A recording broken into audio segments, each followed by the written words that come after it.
What do Elvis, a peanut vendor, and the Martin Luther King of music have in common? Bruno Mars. Welcome to The Influencers. I'm Lisa Robbin Young. I love music and I love knowing the stories behind the artists that shape our lives. And now I get to share those stories with you.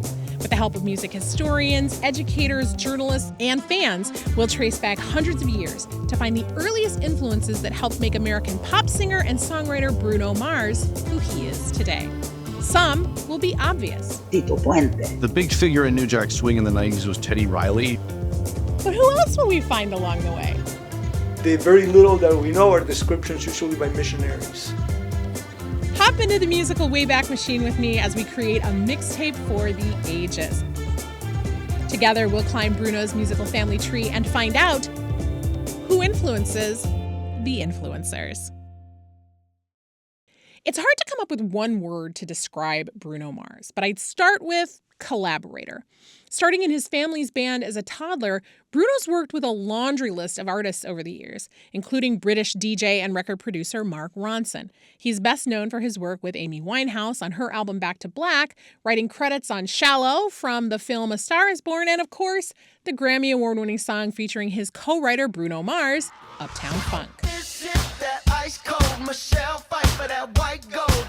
This one for them hood girls, them good girls, straight masterpieces. As I say in each episode, there is no way we can talk about every musical influence in the time that we have today. You can visit WFIU.org/theinfluencers if you want to see Bruno's entire musical family tree and sort through the research that we've done.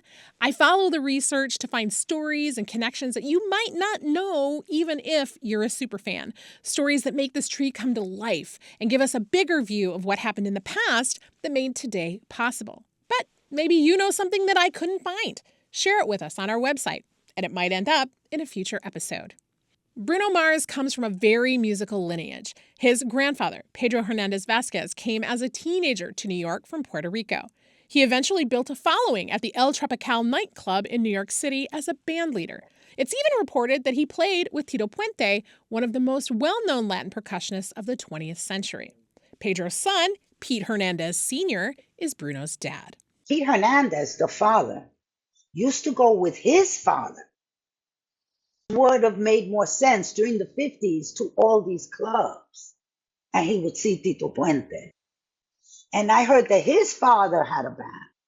That's Aurora Flores, a music journalist who's entrenched in the Latin music scene of the early 20th century in New York, and also a friend of Tito Puente. We'll hear more from her later in this episode. Pete Sr. was a Latin music percussionist too, but he also developed a deep and abiding passion for doo-wop. Now, according to my research, somewhere around age 13, he just declared himself Dr. Doo-wop and started learning everything he could about the music. When he moved to Hawaii at age 25, he brought that love of doo-wop with him. It was an unusual musical style on the islands, and it helped Pete stand out. He formed a family band called Love Notes that included most of Pete's kids. Pete Jr. started performing with the group before he turned 3 as an adorable Elvis impersonator. I found a clip on YouTube of the boy who would become Bruno at age 6, performing in the Star Hunt competition on the Arsenio Hall show, rockin' and rollin' in an adorable rendition of Heartbreak Hotel. I'll include a link to that video in our show notes.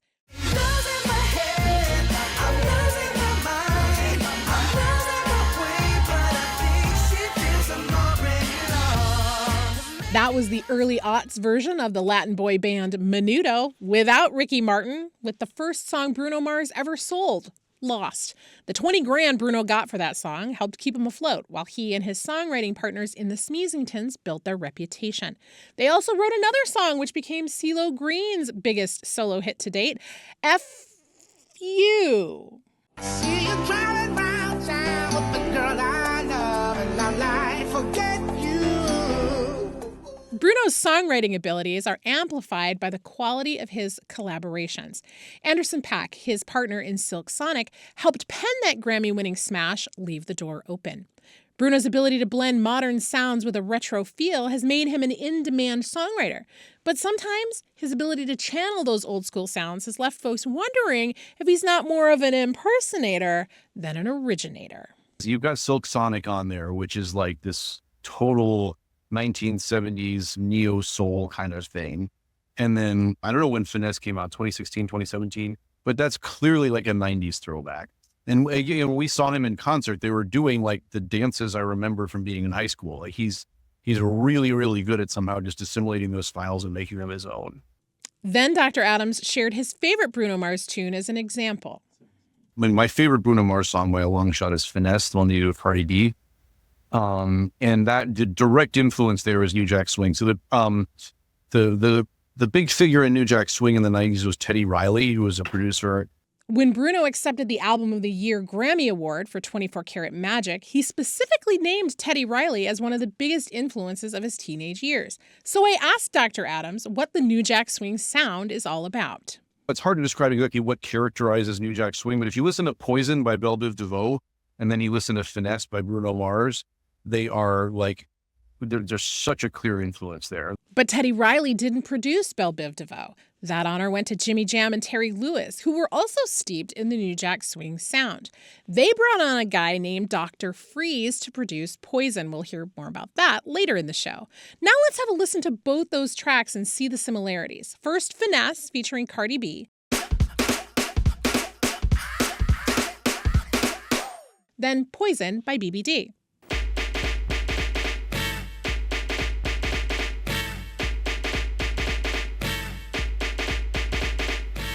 In addition to the ability Bruno has of recapturing a sound, he's also a showman who's not afraid to resurrect the look and feel of a moment in pop culture when it serves him.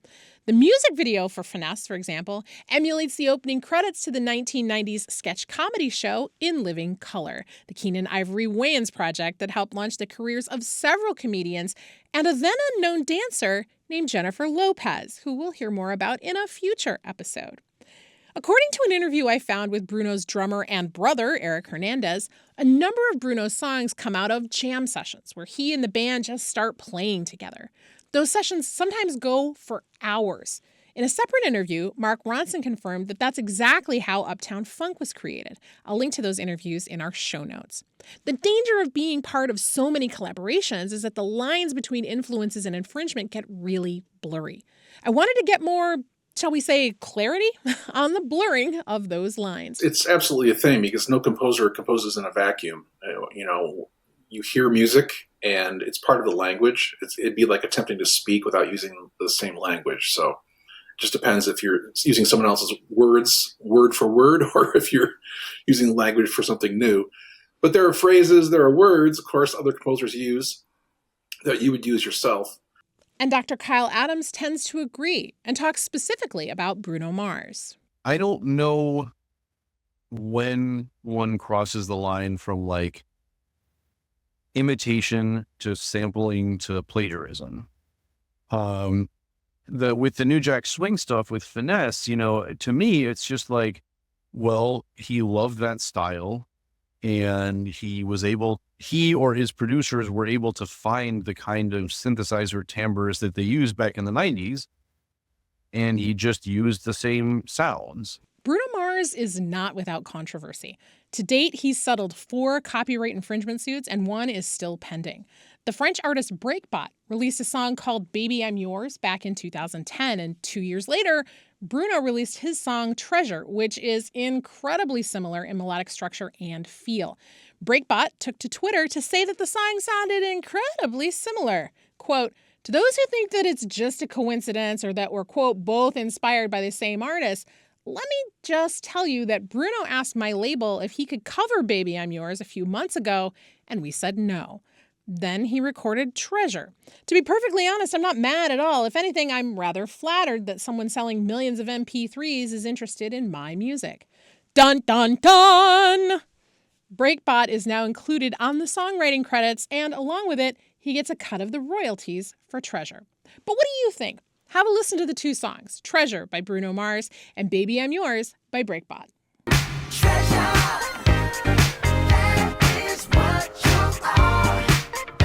Your wish is my command. Baby, won't you understand? Circling back to the music of New Jack Swing, we find an interesting connection in Bruno's family tree. Poison, which we heard earlier, was written and produced by Elliot Strait, better known as Dr. Freeze, who worked with several artists, including Michael Jackson, Color Me Bad, as well as the aforementioned Belle Biv DeVoe. Dr. Freeze cited German band Kraftwerk and Tito Puente as two of the inspirations behind that song. Quote, "When I made Poison, I was studying Kraftwerk. When I heard Kraftwerk's Trans-Europe Express album and their Numbers record, it made me want to change my whole style and approach to music. It gave me the musical inspiration to do Poison. I'm also mixed, Black and Puerto Rican. I had uncles that played with big Latin bands like Tito Puente and Mongo Santa Maria. I wanted to bring the Latin element into that record by using timbales. And there's no timbale player more well known than Tito Puente." I had the great good fortune to sit down with Aurora Flores, a musician and music journalist that's been deeply entrenched in the Latin music scene in New York for decades. She's also a friend of Tito Puente. You can watch our full interview on our website, wfiu.org/theinfluencers. Though he studied at Juilliard, Tito grew up listening to Puerto Rican songwriter Rafael Hernandez and other music of Cuba, Puerto Rico, and the Dominican Republic. I asked Aurora to explain how Latin music became so popular in the U.S. Turns out, it may have never happened if union musicians hadn't gone on strike. 1940, you had a musician strike. So no musician could play on the radio. If no musicians could play on the air, that created a tremendous opportunity for Latin artists. BMI had Peer International. Peer International had all these international Latin artists. So they started giving all this music to the radio stations for free.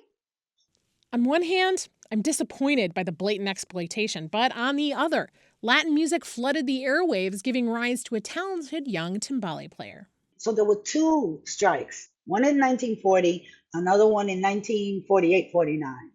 And by 48-49, Tito Puente has a #1 hit on mainstream radio from New York to California called El Abanico, The Fan.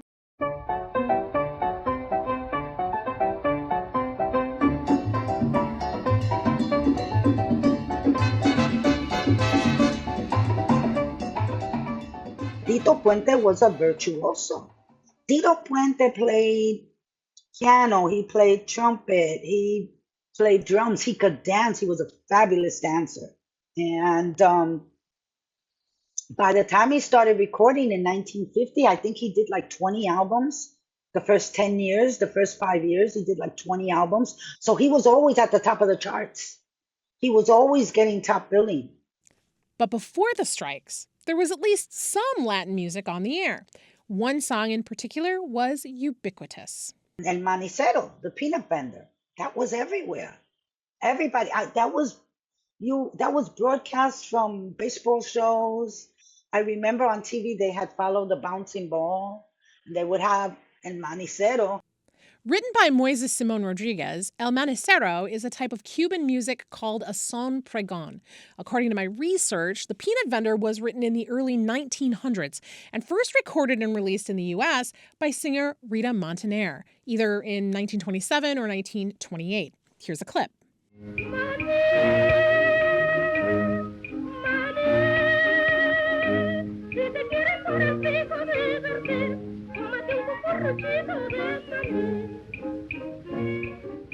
While hers was not the most well-known version of the song, Rita's recording launched the song that would eventually become the first million-selling record for Cuban music in the United States.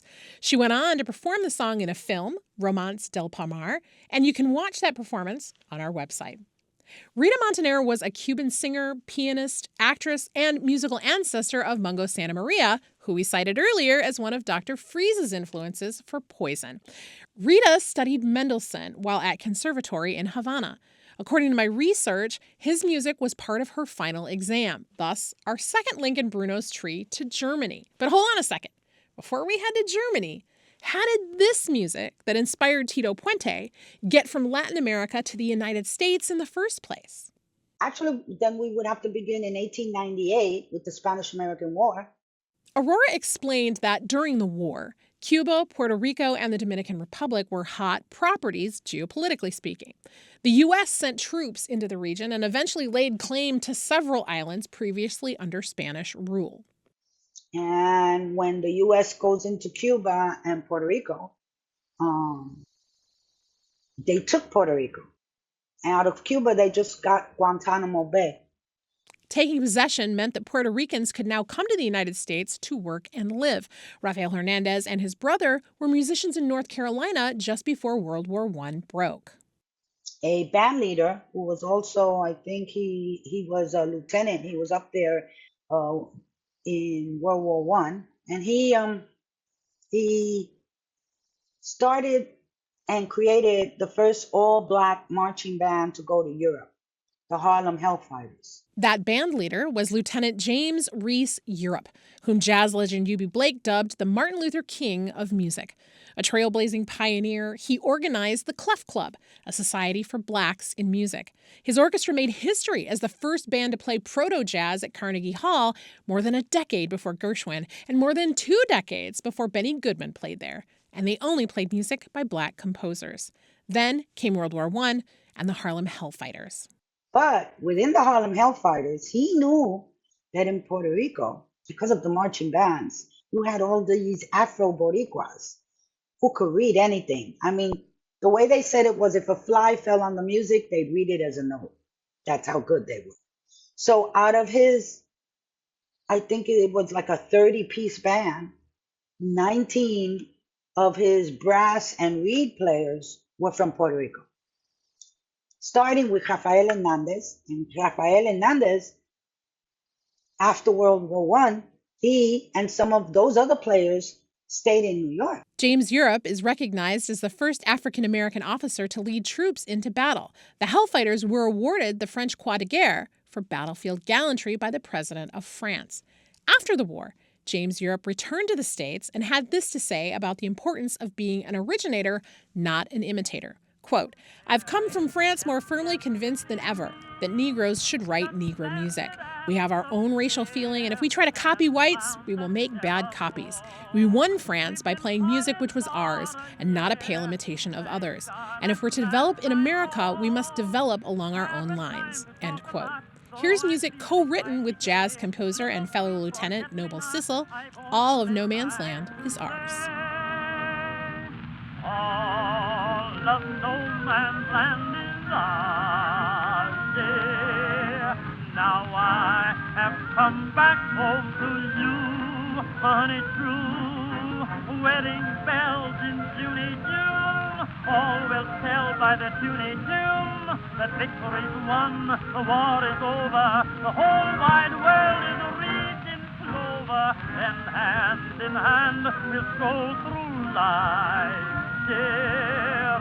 Just think how happy we will be. I mean, we three. We'll pick a bungalow among the fragrant boughs, but I'll come back to you with the blooming flowers. All of No Man's Land is ours. While on tour, James Europe got into a dispute with Herbert Wright, one of his drummers. Wright lunged at him and stabbed him in the neck with a penknife. The wound seemed superficial, but at the hospital, they couldn't stop the bleeding, and Europe died in a matter of hours. At the time of his death, James Europe was the best-known Black American band leader in the U.S. It was his vision of a band built on talent, not skin color, that gave Rafael Hernandez his foothold in the United States. That paved the way for a generation of Latin artists to make their mark on North America. But if we try to go deeper into the branches of Latin American music, we kind of hit a wall. So many musical influences come together here that some things get lost. I went to ethnomusicologist Dr. Javier Leon to help me sort things out. He's the director of the Latin American Music Center at the Jacobs School of Music at Indiana University.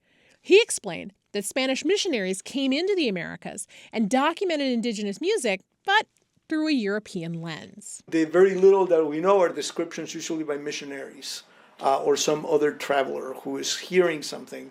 And this is a person from Europe who's hearing something completely strange and to them will sound completely strange. So to what degree that's a reliable account of what we're hearing, we don't know. So what do we have that's a reliable reflection of this important musical history? Because a lot of that population disappeared, we don't have many clues musically. We can't point to songs or rhythms or things of that sort. But what we do have are instruments. Some of the instruments that to this day we kind of tend to assume are African instruments are in fact not. So maracas. People assume, because they're usually next to congas or bongos or some other similar instrument that we do know in fact came from West Africa, that these are also West African instruments. In fact, no, they're indigenous instruments. Can you use that instrument to go back and reconstruct what an arito sounded like? Absolutely not. I mean, we have no idea. What you can do with a maraca now is not necessarily what people did with a maraca back then. And so that's where it gets a little bit trickier. You can see my entire interview with Dr. Leon on our website, wfiu.org/theinfluencers. The earliest Afro-Cubano music I could find traces through habanera contradanza to the European contradance forms from Spain, France, and England. The same musical style that gave us American square dancing centuries later. The earliest work I could find was from the Morris dances collected by composer and folk song collector Cecil Sharp in the late 1800s. Sharp's collection did a lot to preserve this music, and I've got a video that breaks it down in more detail on our website. Morris dances date back to the 1400s, though I couldn't peg an exact date for this next piece. Sharp's arrangement of a tune from the Fieldtown tradition of Morris dances called Leapfrog, also known as Glorrischer.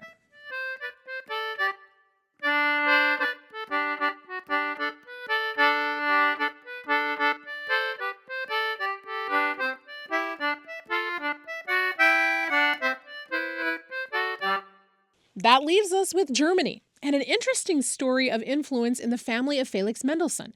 He was part of a musical family, including his sister Fanny, his mother Leah, and her sister Sarah, who grew up in Prussian royal court society. But it's his father's non-musical lineage that I want to highlight here. Abraham Mendelssohn partnered with his brother in a bank. Their father, Moses, was the first Mendelssohn. It was a conscious decision to change their family name that gave us the Mendelssohn lineage. Abraham wrote to Felix, "My father felt that the name Moses ben Mendel Dessau would handicap him in gaining the needed access to those who had the better education at their disposal. Without any fear that his own father would take offense, my father assumed the name Mendelssohn. The change, though a small one, was decisive." End quote. Decisive indeed. Changing his identity in a seemingly small but significant way opened the doors of possibility for a family that went on to influence not only the musical landscape of 19th century Europe, but paved the way for Latin American music to make its way to the U.S. in the 20th century through Rita Montaner and inspire artists like Bruno Mars making music in the 21st century. As I said at the beginning, we've only scratched the surface. To unpack more of Bruno Mars's musical family tree, including our references, extended interviews, and the show playlist, point your browser to wfiu.org/theinfluencers. I am Lisa Robbin Young, reminding you that you never know what kind of an impact you make on the world around you. Who influences you?